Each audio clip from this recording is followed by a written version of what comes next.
नमस्कार साथियों, मैं डॉक्टर आसिफ पुनः एक बार आपके समक्ष आपके अपने चैनल अमेजिंग आसिफ पे। आज मैं आपसे बात करने वाला हूँ माँ दुर्गा के 5वें स्वरूप।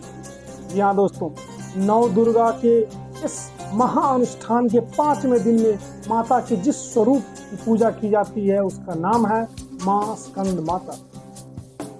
स्कंद माता पहाड़ों पर रहकर सांसारिक जीवों में चेतना का नवनिर्माण करती है। अगर आप इनकी सच्चे दिल से पूजा करें तो आपके लिए परम मोक्ष का द्वार खोल देगी। माँ का वर्ण पूर्णतः शुभ्र है, पूर्णतः शुभ्र, बिल्कुल उजला। शेर की सवारी करती हैं, 4 हाथ हैं। अगर मैं बात करूं दाहिने वाले ऊपर हाथ से इन्होंने स्कंद को पकड़ रखा है, बाएं वाले हाथ में कमल का फूल, बाएं वाले जो ऊपर वाली भुजा है वो वरद मुद्रा में, और नीचे वाली जो भुजा है उससे में पुनः एक बार कमल का फूल।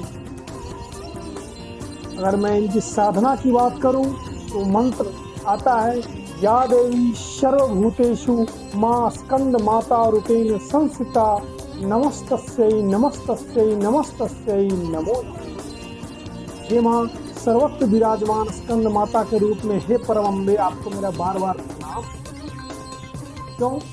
क्योंकि अगर मैं माँ की बात करूं, सूर्य मंडल की अधिष्ठात्री देवी होने के कारण इनकी उपासना से अलौकिक तेज और शांति की उत्पत्ति होती है। एक अलौकिक प्रभामंडल अदृश्य भाव से सदैव आपके चारों ओर परिव्याप्त रहा।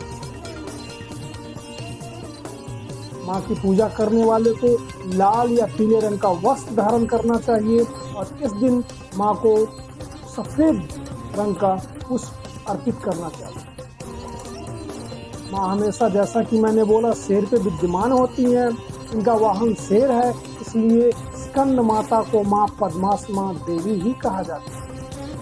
अब आता हूँ इस पे कि माँ को स्कंद माता का नाम कैसे दिया है। जी हाँ दोस्तों, माँ के प्रथम पुत्र भगवान श्री कार्तिकेय का नाम स्कंद है, जो कि देवासुर संग्राम में देवताओं के सेनापति भी थे।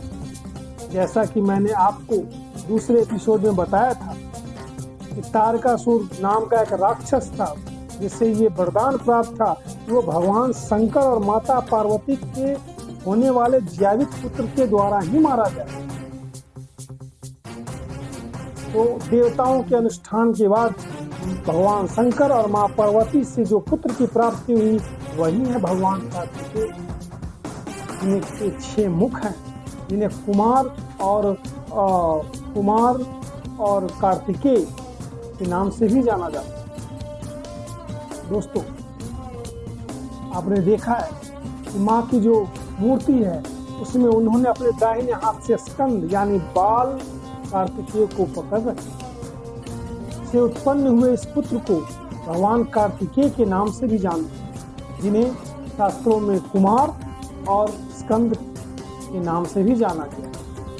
6 मुख्य हैं और ये मोर की सवारी करते हैं। जैसा कि मैंने आपको बताया, देवासुर संग्राम में इन्होंने देवताओं की तरफ से सेनापति की भूमिका निभाई। माँ पार्वती ने जैसे ही ये भगवान स्कंद हुए, उनके बाल स्वरूप को ही अपने साथ लेकर के अपने शेर पे सवार होकर के सभी तरह का प्रशिक्षण देना शुरू किया। इसका परिणाम ये हुआ कि देवासुर संग्राम में देवताओं की विजय। यहाँ दोस्तों, अगर हम इसको आज के परिप्रेक्ष्य में कहीं न कहीं अगर रिलेट करने की कोशिश करें तो हमें लगता है कि हमारी माँ, हमारी बहनें शायद स्कंद माता ही है और उसी का स्वरूप है। क्योंकि हमने देखा है छोटे बच्चे को गोद में रख कर भी घर का सारा काम करना, छोटे बच्चे को गोद में रख के अपनी सारी जिम्मेवारियां निभाना, चाहे वो घर की हो या बाहर, कहीं न कहीं स्कंद माता के ही उस स्वरूप का उदाहरण। माँ की उपासना से भक्त की समस्त इच्छाएं पूर्ण होती है। इस मृत्यु लोक में उन्हें परम शांति और सुख का अनुभव होने लगता है।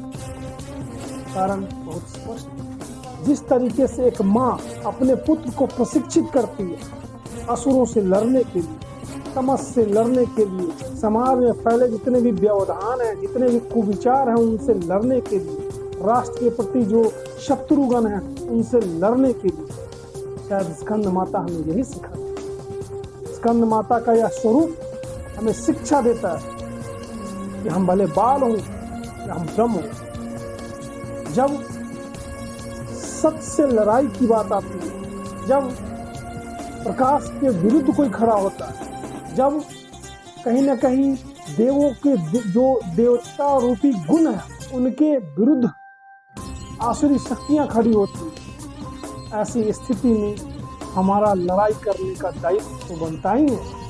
साथ ही साथ हमें लड़ाई के सभी गुणों में प्रशिक्षित होना और उसमें निपुण होने की भी जिम्मेवारी बनती है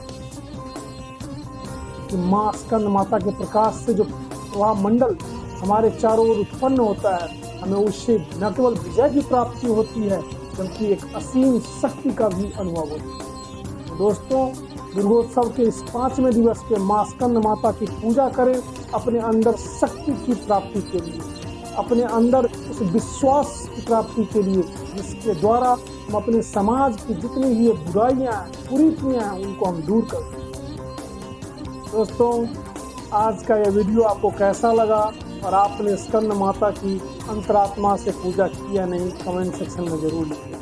इसलिए वीडियोस का लिंक भी यहाँ डिस्क्रिप्शन में दिया हुआ है।